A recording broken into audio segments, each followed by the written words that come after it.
My name is Cody. I was born in June of 1995, not that it matters, so I was 22. I lived in a small town called Elora in Ontario, Canada. I was a straight A student, caring more about my grades than more of anything, aside from my friends and family, of course. It was July of 2017 as I sat in my house. I had gotten a letter in the mail from one of my friends from high school a few days back. His name was Dalton, and I hadn't seen him in years. The letter reads as follows. Hey Cody, it's been a while, hasn't it? I know you've been really busy after high school and stuff, but I just wanted to say that I hope everything's been better for you than it has for me. I don't know why I've been having these nightmares, but I keep having them. In my nightmare, I keep dreaming of this thing. I'm running through the forest and passing through the trees, leaving tracks in the snow. Suddenly I turn around and it's there. It has these antlers and long arms. It has this deer skull thing on its head. It's over 7 feet tall and smells like shit. Just shit. I looked up and asked what its name was. And that's when I heard it. That damn name. The first time I heard that insidious name, I couldn't help but be curious. I wanted to not think about it, but something just kept pulling me in to learn more about it. I folded the letter inside. Later on that night after dinner, I lay in my bed, thinking about that letter and reading it over and over again. I was curious, almost obsessed. I studied for hours upon hours on end, checking every website article I could researching the creature, but it seemed like it wasn't enough, like I still had more to find. I decided the next morning to go out to the library and see what this thing was, and find anything else I could about it. The next day, I went to the library to see if I could find anything, looking through history books, mythology, every single book I could find. I still felt like there wasn't enough information. The words going through one eye and out the other. I only had one option left. I needed to find someone of Algonquin heritage to tell me what it meant. Any of it.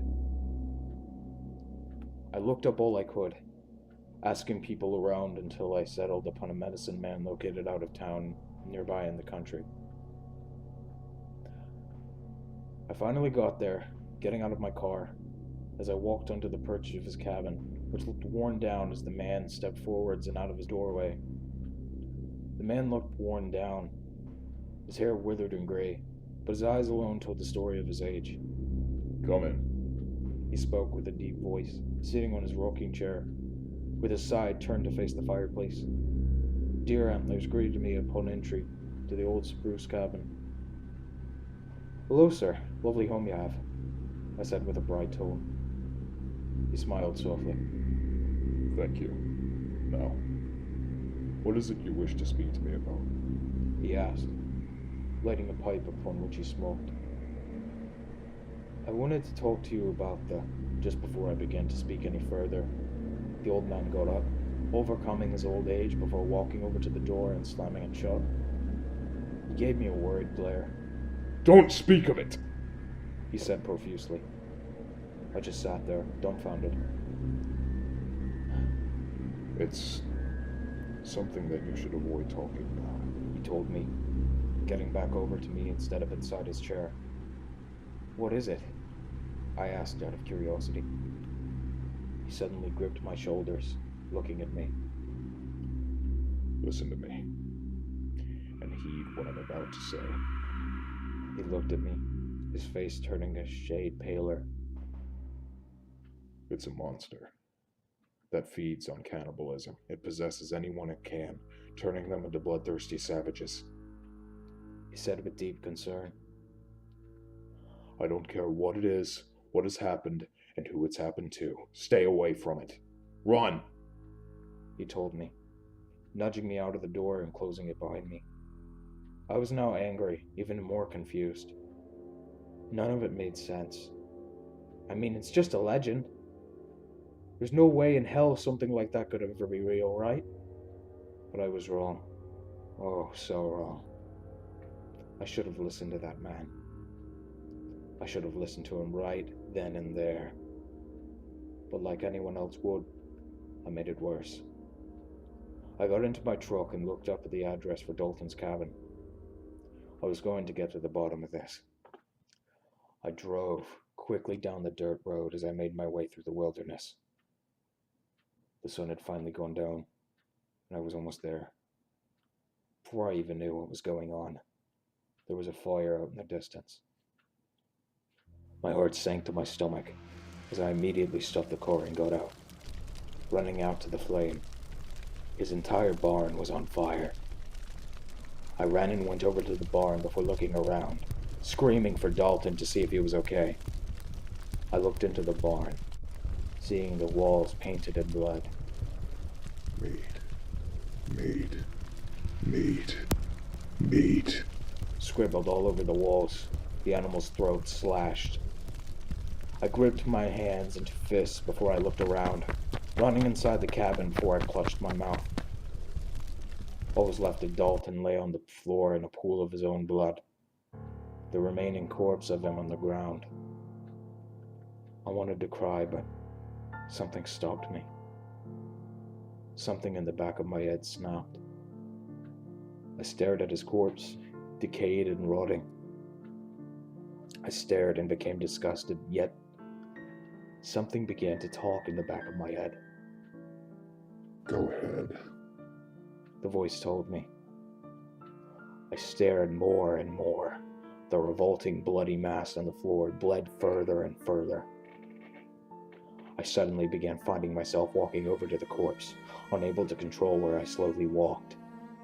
I wanted to turn back and run, to get out of there, but something held me back. I stared at the maggot-covered corpse. So warm, so juicy, the voice spoke in my head. I kneeled and took a look at Dalton's corpse, the crimson river from his veins flowing onto the oaken floor. I kept feeling urges build up inside of me, urges like a large flame that grew bigger, and pushing it down only made it harder to resist. I fought hard, but they grew more and more. So tender, the voice rang louder. Before I even knew it, I looked down, blood dripping from my mouth. I held Dalton's dismembered arm in my hands. Oh my God. What have I done? I backed away, dropping the arm to the floor. The voice continued to flood my brain.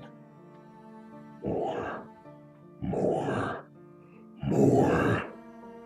I groaned, gripping the hair on my head, and realized what was happening.